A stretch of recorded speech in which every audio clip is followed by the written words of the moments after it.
What's going on, everyone?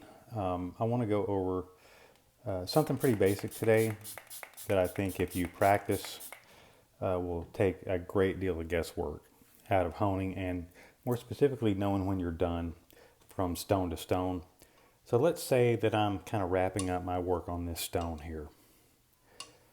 I've already set the bevel, for example, in this hypothetical scenario. This is a 3000 grit stone, by the way, and I'm just kind of on my merry way, wrapping it with this stone. And most people, including myself, will typically end their work on a given stone with X strokes.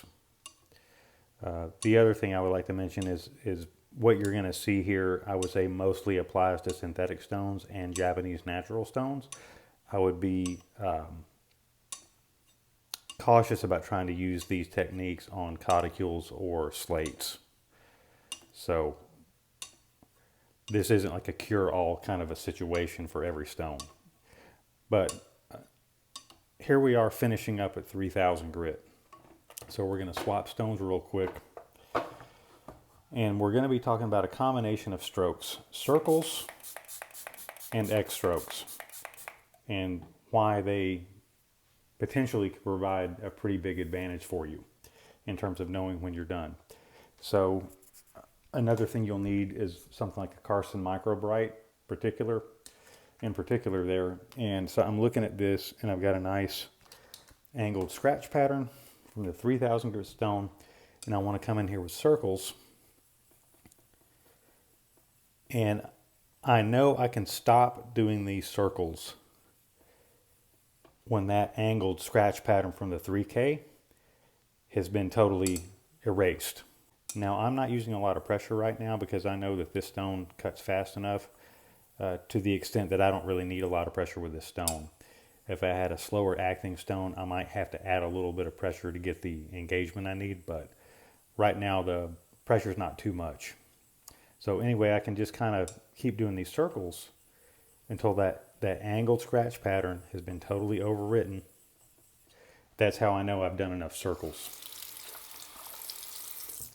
Again, questions like whether or not you set the bevel, those kind of questions should have been answered a long time ago before you get to this working method here. So I'm just looking here to see if those scratch patterns had been overwritten.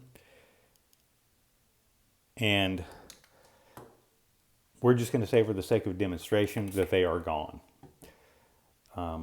In reality, you might have to do a few sets of these circles depending on the pressure to really get that zeroed out, especially if you're coming from a more coarse stone. But let's just say that we've gotten rid of them. And now we want to go to our X strokes. I know that I've done enough X strokes when that really chaotic circle pattern that you get has been completely removed and replaced. So to me, that's the advantage of circles followed by X strokes, is that they provide you a built-in sort of benchmark for knowing when you have done enough work on the stone.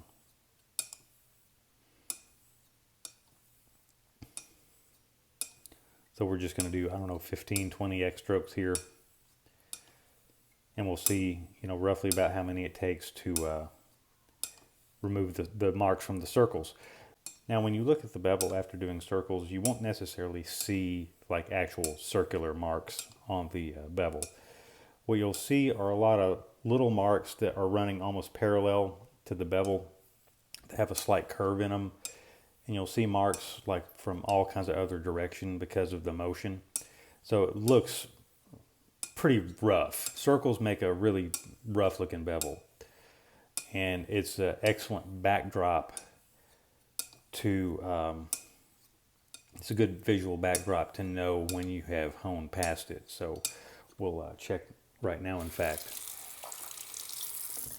Both the X stroke and the circle, they are so opposite of one another visually that they both are mutually good backdrops for one another.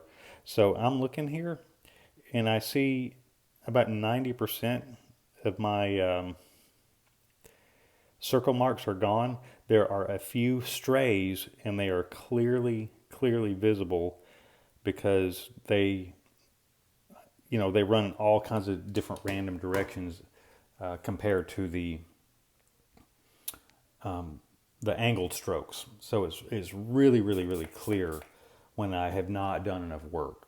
So I'm not going to go through the painstaking process of getting all of these out right here on camera, but it's clear as the day is long whenever I have not quite gotten rid of those.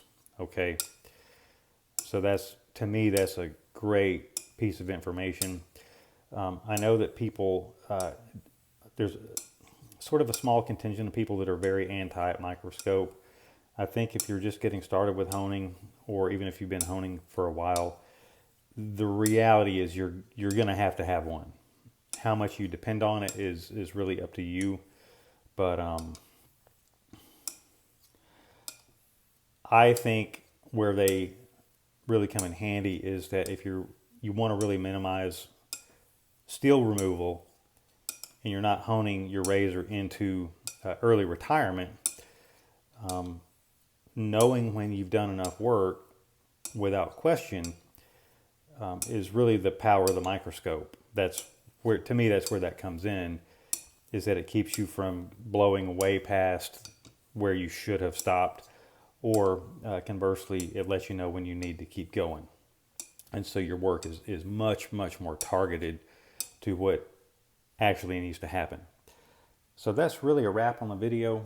I was really hoping this would come in, under 10 minutes or so. I think we're kind of close to that number, and that's really it. So we wrapped our work on this 3000 grit stone up with X strokes. Then we moved to circles on this 5K. We did enough circles to the point that removed the scratches from this stone. Right, so circles. Then we moved back to X strokes